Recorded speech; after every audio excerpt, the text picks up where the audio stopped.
Deuteronômio capítulo 8, é o verso 8.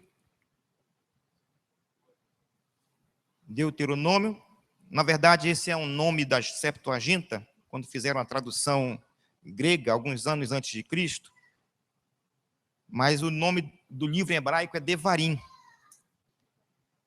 que significa a repetição da lei ou das palavras.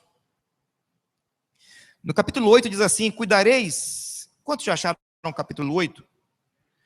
Cuidareis de cumprir todos os mandamentos que hoje vos ordeno para que vivais, e vos multipliqueis, e entreis e possuais a terra que o Senhor prometeu sobre juramento a vossos pais. Verso 2: recordar-te-ás de todo o caminho pelo qual o Senhor, teu Deus, te guiou no deserto, estes 40 anos, para te humilhar, para te provar, para saber o que estava no teu coração, se guardarias ou não os seus mandamentos. Te humilhou, te deixou ter fome, e te sustentou com o maná, que tu não conhecias, nem teus pais o conheciam, para te dar a entender que nem só de pão viverá o homem, mas de tudo o que procede da boca do Senhor viverá o homem. Amém? Essas palavras saíram da boca de Moisés após 40 anos de peregrinação do povo de Israel no deserto. Após 40 anos. Deus tira Israel do deserto na noite da morte dos primogênitos. Vocês conhecem a história. O Senhor tira a nação com um braço forte, com mão estendida, e do deserto eles fazem uma caminhada de 3 meses até o Monte Horebe, o Monte Sinai, o Monte de Deus. E quando chega no Monte Horebe, a Bíblia diz que Moisés sobe pela primeira vez ao monte e fica lá 40 dias em jejum, sem comer pão, sem tomar água, e ele recebe as tábuas, as 10 palavras, os 10 mandamentos, escritas pelo dedo de Deus. E a Bíblia diz, são as tábuas da aliança. Repita, tábuas da aliança. Os rabinos dizem que Deus escreveu, e a escrita naquelas pedras, elas tinham vida própria, como se fosse um espírito, uma luz naquelas inscrições. E quando Moisés está recebendo, a Bíblia diz que o povo ficou impaciente. O povo disse: esse Moisés que subiu, quem sabe o que aconteceu com ele? Ninguém sabe, ninguém mais viu ele. E eles murmuraram e decidiram fazer um bezerro de ouro, e pegaram joias, brincos das mulheres, e fizeram um bezerro de ouro, e passaram a adorar. E nesse momento Deus disse para Moisés: Moisés, desce, porque o povo que eu tirei do Egito já se corrompeu. Cedo se esqueceram daquilo que eu fiz por eles, dos milagres que eu operei na vida deles, de como eu abri o mar para eles passarem, de como eu estou tratando deles como um filho trata de um pai. Se esqueceram. E Moisés desceu, e quando Moisés viu aquela cena, a Bíblia diz que Moisés quebrou as tábuas. A indignação foi tanta, houve um juízo ali. Moisés intercede pelo povo, e Deus dá uma segunda chance. Repita, segunda chance. Segunda chance. E a segunda chance de Deus é sempre mais difícil e mais dolorosa que a primeira chance. Na primeira chance, quando Moisés sobe, e Deus com a sua mão corta as tábuas de pedra, e Deus escreve. Na segunda chance, Deus diz assim: Moisés, talhe agora as 2 tábuas de pedra, e sobe com as tábuas de pedra. A segunda chance é mais difícil. Moisés teve que talhar as pedras e subir novamente. E passou mais 40 dias e 40 noites no monte. E Deus, por misericórdia, pela sua promessa, porque Ele é fiel, Ele volta a escrever agora as 10 palavras e dá os mandamentos a Moisés. E Moisés desce agora do monte. Só que a segunda chance também é mais difícil, mas a segunda chance também ela é mais gloriosa, pois foi nessa segunda chance, quando Moisés desce do monte, o seu rosto vem brilhando. brilhando de uma tal forma que o povo não conseguia fitar os olhos na face de Moisés. Tamanha era a glória que havia em Moisés, porque ele esteve 40 dias e 40 noites na presença de Deus, recebendo alimento de Deus. Não comeu, não bebeu, o que ele se alimentava, o que ele comia, era da presença e da boca do eterno Deus. Aleluia. Louvado seja o nome do Senhor. E agora eles recebem a Torá, recebem os mandamentos, 3 meses depois que eles saíram do Egito. E agora Deus ordena que eles fizessem uma tenda, chamada tabernáculo, onde Deus iria habitar com eles, onde Deus ia receber os sacrifícios, onde Deus ia ordenar o culto levítico, onde iam haver as cerimônias. E eles passam 9 meses fazendo o tabernáculo. E depois do primeiro ano da saída do Egito, o tabernáculo é inaugurado, e a glória do Senhor desce sobre aquele lugar, e a aliança é confirmada. E eles passam 2 anos ali no pé do Monte Sinai, no versículo 11, você vai perceber, no capítulo 11 de Números, você vai perceber que 2 anos depois, Deus tira dali, e eles vão peregrinar 3 anos no deserto, até chegarem na fronteira de Canaã. Do Egito a Canaã foram 3 anos. 3 anos de experiências no deserto. 3 anos de preparação no deserto. 3 anos onde Deus começou a provar aquele povo, aquela nação, para transformá-los de uma nação de escravos, de uma nação de pessoas de mente derrotada, de uma nação de pessoas sem fé, em uma nação sacerdotal, uma nação guerreira, uma nação de excelência, uma nação de homens e de mulheres virtuosos, de uma nação de pessoas de excelência, de fé. Deus queria transformar aquela nação de escravos em uma nação de excelência. Mas Deus precisava preparar aquela nação. Deus precisava curar aquela nação. Deus precisava trabalhar no íntimo do coração daquelas pessoas. Pastor, eu não estou entendendo onde o senhor quer chegar. Calma, você já vai entender onde eu quero chegar. Sabe, hoje que os psicólogos e os psiquiatras descobriram que nós temos 2 mentes. Eu já falei isso aqui antes, você falou de novo. Apenas hoje. Que descobriram que nós temos nosso cérebro, essa massa cinzenta que é o centro do nosso intelecto, é com ele, com o cérebro que a gente raciocina, que a gente calcula. Esse é o primeiro cérebro, mas nós temos um outro cérebro que é simbolicamente falado como coração, o centro das emoções. Diga coração. Coração, o centro das nossas emoções, dos nossos sentimentos. E quando a criança é formada no ventre da mãe, o primeiro cérebro que passa a existir não é o cérebro racional, mas o cérebro emocional, o coração. E no final de tudo, o que vai decidir as nossas decisões, o que vai guiar, o que vai decidir a nossa conduta e as nossas escolhas, não vai ser o cérebro racional, mas sim o cérebro emocional.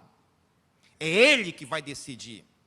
No final de tudo, não importa quantos conselhos a pessoa receba, não importa quantos exemplos ela veja na vida, não importa o quanta inteligência ela adquira, é com o coração que você vai decidir e vai dar rumo e vai estar fazendo as suas escolhas. Esse cérebro racional é muito fácil de desenvolver. Isso aqui é muito fácil. Você pega um jovem que nunca construiu nenhuma casa de madeira e coloca numa faculdade de engenharia e em 4, 5 anos ele se forma um engenheiro e ele pode construir um prédio. Você pega uma moça aí, um rapaz que não entende nada de lei, coloca numa faculdade aí de direito e em 4, em 5 anos, em 6 anos ela sabe tudo de leis. Por quê? Porque esse cérebro aqui você desenvolve muito rápido. Você prepara ele muito rápido. Você condiciona ele muito rápido. Você pode pegar, não estou falando pejorativamente, você pode pegar qualquer novo convertido aí que tenha o dom da oratória, que fale muito bem, colocar ele num seminário por 4 anos e ensinar a Bíblia para ele, ele vai decorar a Bíblia e em 4 anos vai ser um grande pregador, aparentemente. vai dar show de eloquência e de exposição da palavra, porque esse cérebro se desenvolve muito rápido. Isso aqui é muito rápido de se treinar. Mas outro cérebro, o coração, esse não. Esse é muito mais difícil. Esse é muito mais complicado. Esse é muito mais profundo, porque a Bíblia diz: enganoso é o coração do homem mais do que todas as coisas. Quem o conhecerá? Ele diz: eu, Senhor, conheço o coração do homem, no profundo, no oculto, aquilo que está. E integridade é quando mente e coração andam juntos. É quando aquilo que você pensa está de acordo com aquilo que você sente, e quando aquilo que você sente está de acordo com aquilo que você pensa. Isso é integridade. E o propósito de Deus, quando Ele fala aqui, no capítulo 8, Ele fala para Israel, através da boca de Moisés: eu te levei para o deserto para te humilhar, para te provar, para saber o que estava no teu coração. Vou levar vocês para o deserto.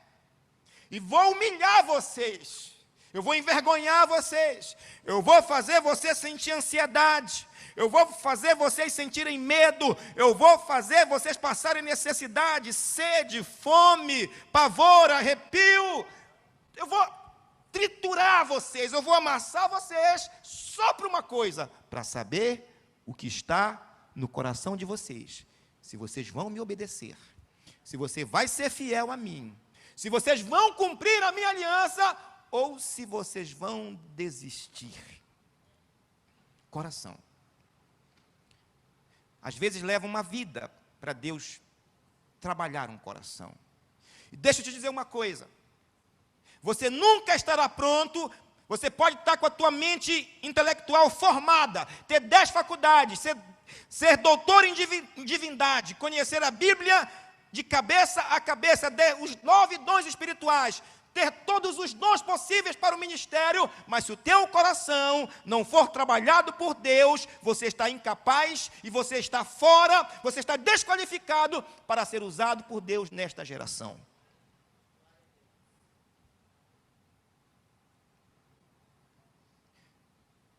Moisés estudou 40 anos no Egito, 40 anos. Estudou tudo no Egito. Todas as faculdades do Egito, Moisés era formado. Mas Deus levou ele 40 anos para o deserto, para trabalhar o seu coração. E depois de 80 anos, Deus o chama. Ele está capacitado para ser Moisés, o libertador. Deus ungiu Davi, provavelmente com os 17 para 16 anos. Mas da unção de Davi, lá na casa de Jessé, até a ele se assentar no trono, levou muitos anos.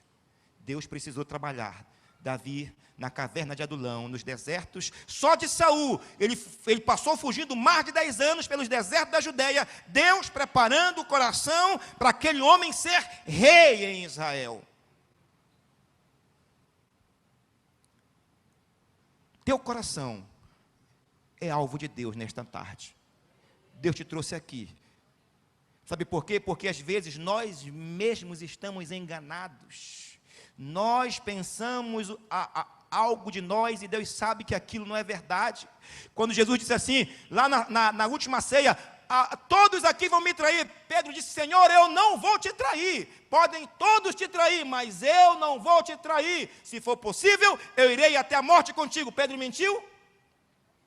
Pedro estava falando com a sua mente, porque era a fé da sua mente. Na mente dele, ele iria com o Senhor dele até a morte. Mas algumas horas depois, que ele viu o pavor da morte, que ele viu a fúria do sinédrio, que ele viu a fúria, que ele viu a morte, lá na fogueira, ele negou o seu Senhor, disse: eu nem conheço esse homem, eu nem conheço esse homem. Revelou o que estava no seu coração. Nicodemos chega com Jesus de noite e diz: Senhor, tu és mestre vindo de Deus, porque ninguém faz os sinais que tu fazes. Jesus disse: te é necessário nascer de novo. Em outras palavras, se você acredita nisso que você está falando, por que você não vem de dia? Por que você não vem na frente do sinédrio? Por que você não me assume diante da classe religiosa? Você vem de noite se escondendo para você não ser visto pelo sinédrio, porque você está se envolvendo, você não quer ter elo comigo. Você fala a verdade com a boca, mas mente com as suas atitudes. Porque as pessoas, elas falam com as suas atitudes. Você precisa ler atitudes. O problema é que você está lendo palavras. O dia que você aprender com Deus a ler as atitudes das pessoas, você vai ser menos ferido, você vai estar mais preparado para trabalhar com as pessoas, e você vai ter, aleluia, mais condições de aprender, de ter impacto sobre o sofrimento que as pessoas causam. Quantos estão me entendendo o que Deus está dizendo? Diga amém. Amém. Então Deus levou Israel para o deserto, porque Ele queria trabalhar o coração. Deus queria e quer trabalhar no meu e no teu coração. Aleluia. Se alguém te disse que a prioridade de Deus é te encher com o Espírito Santo, Deus quer isso. Mas lembre-se que primeiro Jesus chamou 12 homens para estar com Ele 3 anos e meio. Jesus treinou o coração daqueles homens por 3 anos e meio. Jesus treinou eles com todas as emoções possíveis, e na última semana foi um treinamento intensivo, foi um impacto radical, que eles viram o poder e a ira dos homens. E a última coisa que Jesus fez na sua equipe ministerial foi enchê-los do Espírito Santo. Foi a última coisa. Primeiro, Ele trabalhou o coração. O coração. O coração. E eu quero te falar sobre 3 coisas nesses 25 minutos que você precisa e eu preciso relembrar, para quem já sabe e para alguém aprender. Abra a tua Bíblia em Números capítulo 14. Aleluia.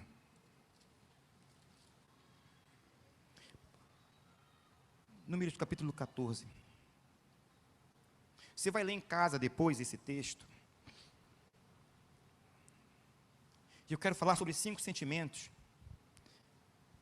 que Josué e Caleb sentiram. Eu não vou ler por causa do tempo, mas deixa a Bíblia aberta, depois você lê em casa. Eu vou relatar e você vai me ouvir, você vai entender o que está aí em Números 14. Depois de 3 anos, que eles chegaram na fronteira, que Moisés chegou na fronteira para conquistar a terra, repita, 3 anos, saindo do Egito, Moisés disse assim: vocês vão agora espiar a terra. E ele enviou 12 homens, diga 12 homens. E os 12 homens foram até lá. Eles foram até lá. A missão dos 12 espias era espiar a terra, trazer informações da terra, informações geográficas, informações das cidades, ver as cidades grandes e pequenas, as rotas para ataque, as rotas para fuga, observar a geografia para traçar estratégias de ataque, de defesa, para traçar as estratégias de conquista. Na realidade, o povo estava naquela expectativa de entrar e conquistar a terra. Chegaram depois de 3 anos, saindo do Egito, chegaram na fronteira, e agora o momento e a expectativa era de conquistar a bênção, conquistar a terra prometida. E Moisés envia. E eles foram, eles andaram pela terra, e depois de 40 dias trouxeram um relatório, e o relatório está no versículo 25 do capítulo 13 de Números. E eles chegaram e disseram assim: olha, Moisés, o povo se reuniu assim, ó, e no meio daqueles 12 estava Josué e Caleb, e no meio daquele povo ali, né, todo mundo com a expectativa de morar na terra prometida. Gente, aquela geração toda era de escravo, uma geração de sem terra, de sem teto, uma geração de gente que só apanhou na vida, uma geração de gente que só sofreu, uma geração de gente que só teve derrota, e Deus tira agora e promete uma terra nova, uma terra prometida. A expectativa da bênção era muito grande. Eu imagino Josué e Caleb, eu imagino Caleb chegar com a esposa e dizer assim: olha, filha, a gente vai sair agora 40 dias para espionar a terra, a gente vai, deixa que eu vou ver um lugar para a gente plantar, para a gente, um terreno para a gente vai ter uma casa, a gente vai ter um local para criar nossa galinha, nossas ovelhas, a gente vai ter um lar. A expectativa de Caleb e de Josué, a expectativa do povo era o quê? Um lar. Eles queriam um lar para morar, somente isso. 3 anos vendo areia, comendo areia, vendo sol e areia. E agora eles querem um lar. E a missão dos 12 é ir lá e fazer o reconhecimento. Quando eles voltam, que eles vão dar o relatório, aí a grande surpresa. Eles se levantam e dizem assim: atenção, a terra que nós fomos ver é terra boa, é terra que mana leite e mel, é uma terra muito maravilhosa, só tem um porém, não é para o nosso bico. Não dá para a gente não, gente. Na terra tem gigante. Na terra, as cidades são fortificadas. Na terra, os guerreiros são muito fortes. A terra é impossível de conquistar a gente. Essa terra não é para a gente. E a Bíblia diz que eles desanimaram o povo. No meio desse discurso, Josué se levanta. E aí, pessoal, peraí, calma lá. Josué briga com eles e interrompe eles e dá uma palavra. Diz assim: pessoal, vamos lá, vamos conquistar, porque o Senhor é com a gente. Deus nos prometeu, tenham fé. E a Bíblia diz que o povo começa a vaiar Josué e Caleb e eles passam. O resumo da história está no capítulo 14 de Números e diz assim: levantou-se, pois, toda a congregação e gritou em alta voz, e o povo chorou aquela noite. E o negócio foi tão sério, gente, tão sério, que eles se levantaram e disseram assim: vamos levantar um líder para nos levar de volta para o Egito. Vamos apedrejar esses homens. Vamos nos revoltar contra Moisés. E eu quero falar para você sobre esses 5 sentimentos aqui que Josué e Caleb sentiram nesse momento. Sabe, Josué e Caleb foram com esses 10 homens. E eu penso que o primeiro sentimento que eles sentiram no peito foi o sentimento da traição. Porque se é você que sai com eles, eu penso assim, nós pensamos assim: se Josué soubesse, se Caleb soubesse que eles iam dar esse relatório para o povo, eu teria feito alguma coisa com eles lá fora mesmo, não deixava isso acontecer. Se eu soubesse que vocês iam trazer essa desmotivação para o povo, eu tinha feito alguma coisa. Se sentiram traídos. Depois Josué e Caleb se levantam para tentar arrumar a casa, trazer uma palavra de ânimo, e o povo vai a eles. Segundo sentimento, eles se sentiram impotentes. Eles olham para Moisés e Arão, e eles veem Moisés e Arão acanhados. Está aqui no texto. Moisés e Arão sempre tinham uma palavra em cada crise, mas nessa crise, Moisés e Arão não fizeram nada, ficaram num canto com medo. Terceiro sentimento, eles sentiram uma decepção com a liderança deles. Ninguém tomou uma atitude. Quarto sentimento, a Bíblia diz que eles pegaram em pedras para apedrejar os dois. Angústia da morte. Vamos morrer agora. Mas aí aparece Deus numa nuvem. Deus aparece numa nuvem, Deus faz uma audiência no deserto. Diz assim: o que é que está acontecendo aí? O que é que está acontecendo aí? E Deus reúne o povo. E Deus diz assim: olha só, por causa desse pecado, fazem 3 anos que eu tirei vocês do Egito e ia colocar na terra que mana leite e mel. Por causa desse pecado, por causa vocês não vão mais entrar. Vocês vão voltar para o deserto. Anos. E nenhum de vocês que reclamou, que murmurou, que não acreditou nas minhas promessas, nenhum de vocês que não confiou na minha palavra, nenhum de vocês que não confiou naquilo que eu prometi, nenhum de vocês verão a terra, somente Josué e Caleb que confiaram. E eles voltaram. Era para ser apenas 3 anos de deserto, e foram 40 anos. Era para ser apenas 3 anos naquela vida de ver areia e céu, e foram 40 anos no deserto. E nenhum dos 600.000 homens que saíram do Egito, nenhum, a Bíblia diz que 600 homens que empunharam a espada, aptos para a guerra, que saíram, nenhum deles entrou, a não ser 2, Josué e Caleb. Por quê? Porque foram reprovados quando Deus foi sondar o que estava no coração deles. Louvado seja o nome do Senhor. Aleluia. E eu pergunto para você nessa noite: o que há no teu coração? Deus está sondando os nossos corações nessa noite. o que há no teu coração. Deus está sondando os nossos corações nessa noite. Aleluia. Primeiro, porque daquilo, a Bíblia diz, daquilo que está no coração, daquilo fala o homem. O que você tem falado por aqui? Porque segundo aquilo que você fala, segundo as tuas reclamações, segundo as tuas opiniões, é isso que está no teu coração. E Deus está sondando o nosso coração nessa tarde. Aleluia. Louvado seja o nome do Senhor.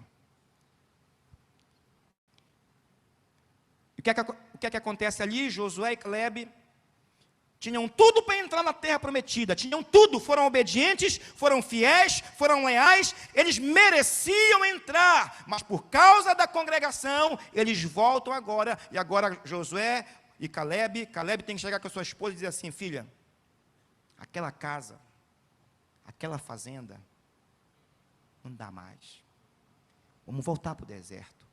Por quanto tempo? 40 anos. 40 anos. O sonho da vida melhorar, o sonho da saúde, o sonho da prosperidade, o sonho morreu. Pior de tudo, nós não merecíamos isso. Talvez Caleb poderia dizer isso. Sabe por quê?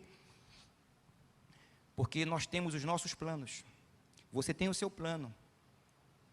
E no seu plano, quando algo de errado dá errado, quando não sai como você quer, você diz: deu errado. Você diz: eu perdi. Você tem o teu plano, agora Deus tem os planos dele. Deus tem os projetos dele. E às vezes você não sabe, aleluia, mas você está dentro de um propósito maior, de um propósito divino. Às vezes aquilo que para você é uma derrota, no teu plano é apenas uma preparação no plano de Deus para algo maior, para algo mais sublime, para algo mais glorioso, para algo mais profundo, para algo mais abrangente. Louvado seja o nome do Senhor. Aleluia. Ele se sentiu traído, ele se sentiu abandonado, eles se sentiram impotentes, eles se sentiram amargurados, um turbilhão de emoções, e eles poderiam tomar uma decisão, um rumo de revolta contra Deus. Eles poderiam se revoltar. Deixa eu te dizer uma coisa: o que tem de crente revoltado contra Deus, não está no gibi, gente. O que eu tenho conversado com pessoas revoltadas, que estão abandonando a igreja, estão abandonando Deus, estão irados. E ao contrário, sabe, gente da marca de Caim, depressões injustas. Alguém já ouviu falar da doença chamada depressão? Existe? Tem. Alguém já ouviu falar da depressão injusta? Tem, depressão injusta. Qual é a depressão injusta? É a depressão de Caim. Caim ofereceu o sacrifício a hora que ele quis para Deus. E ele queria que Deus aceitasse. E Abel ofereceu as primícias. Deus aceitou a oferta de Abel. Quando Caim viu que Deus não aceitou a sua oferta, e que Deus aceitou a oferta de Abel, em vez dele se irar com Deus, ir a Deus, ele se irou contra o seu irmão. Ficou triste. É a depressão do rei Acabe, que tentou comprar a vinha de Nabote. Nabote disse não, ele ficou tristezinho. Por quê? Porque a ganância dele não foi atendida. Tem muito crente com depressão injusta. Pastor, meu ministério está parado. Por causa disso, sabe, se fazendo de vitimazinha. Gente, culpando Deus porque fez a coisa errada, da forma errada, e quer as coisas na hora que Ele quer. É gente que está na igreja, mas porque quer algo de Deus, não quer o Deus. Porque quer a bênção de Deus, não quer o Deus da bênção. Por isso que Deus levou ele para o deserto, para provar, para ver aquilo que há no teu coração. Tem muita gente que se tirar o púlpito dele, acabou. Tem muita gente que se tirar o cargo dele ou dela, acabou. Não vem mais para a igreja.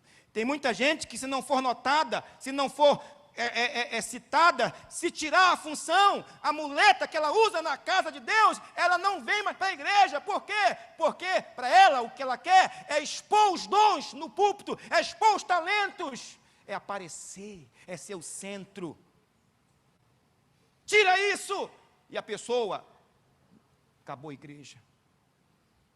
E Deus leva essas pessoas para o deserto, para ver o que está no teu coração, para te testar, para te humilhar. Sabe por quê? Porque Deus tem um plano na tua vida, Deus não quer te perder, Deus quer te aperfeiçoar, sabe? Você tem que entender aquilo que você está passando, a prova que você está passando. Você tem duas opções: você pode se revoltar, mas também você pode, aleluia, abaixar a cabeça e entender que Deus é Deus, Ele faz como Ele quer, Ele abre a porta na hora que Ele quer, Ele exalta, Ele humilha, Ele levanta, Ele cura, Ele sara, aleluia, deixa no leito também por 1 ano, por 2 anos, Ele ressuscita, Ele faz o que Ele quer no momento que Ele quer. Ele é soberano. Ele é soberano. Ele é soberano. Ele é soberano. Na cabeça de Josué e Caleb, eles só queriam sair do Egito, entrar na terra prometida e arrumar um local para eles morarem e criarem seus filhos e a sua família. Esse era o plano de Josué e Caleb. Se alguém sentasse para conversar, irmã Roseli, com eles, qual é os teus projetos, Josué, Caleb? Meu projeto é agora, tem 3 anos que a gente saiu do Egito.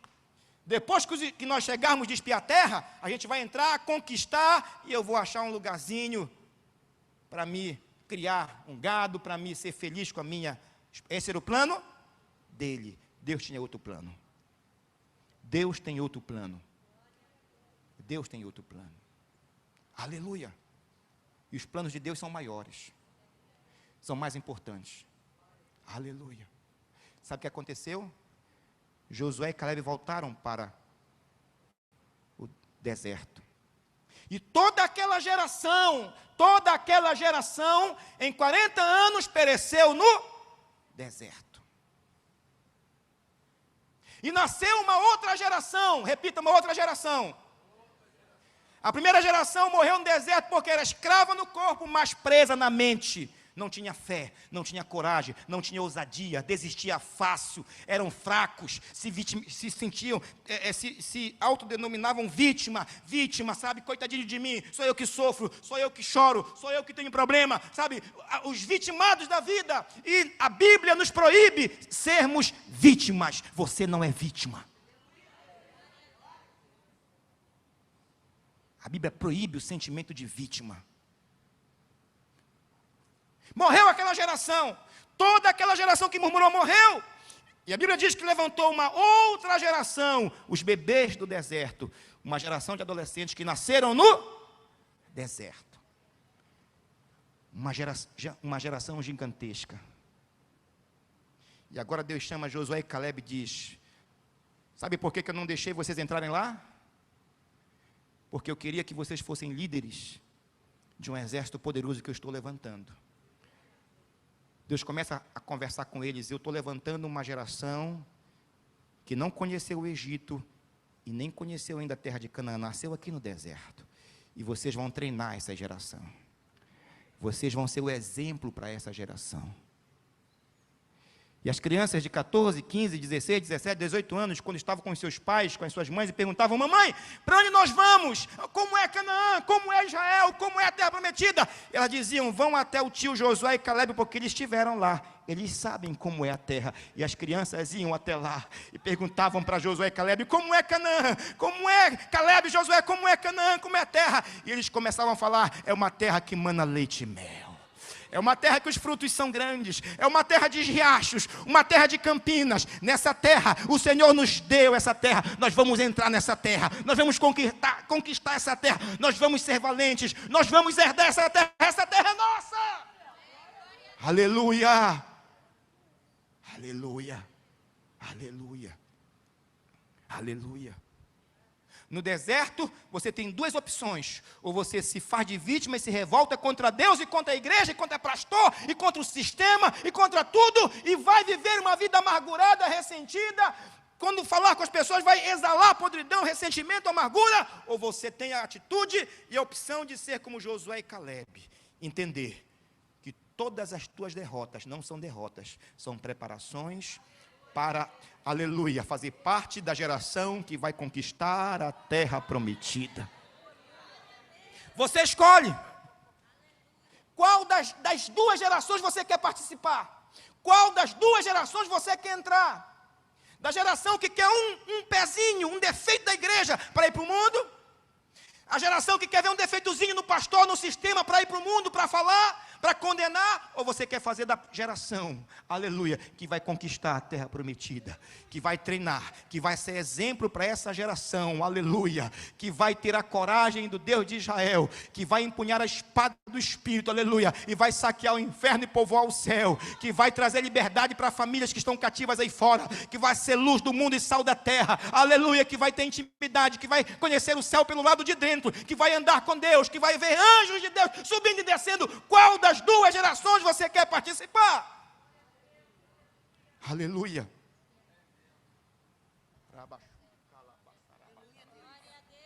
Aleluia. Aleluia. Louvado seja o nome do Senhor. Fique de pé comigo em nome de Jesus. Você pode sair daqui essa noite, esse início de noite, pensando que o que está acontecendo com você são derrotas. Isso na visão do teu plano para a tua vida. E podem até ser derrotas, frutos de erros seus, frutos de más escolhas, podem até ser. Mas você pode entender. E você pode ver esses erros, essas circunstâncias, essas aflições, como uma segunda chance de Deus para a sua vida. A segunda chance é mais difícil, você vai ter que cortar as pedras, e vai ter que subir, só que a glória da segunda casa é maior que a glória da primeira casa. Só que quando Moisés desce do monte pela segunda vez, o seu rosto vem brilhando. Só que quando Pedro se recupera depois de um café na manhã na praia com Deus, ele se torna o apóstolo que prega no dia do Pentecostes, a segunda chance dele. Aleluia.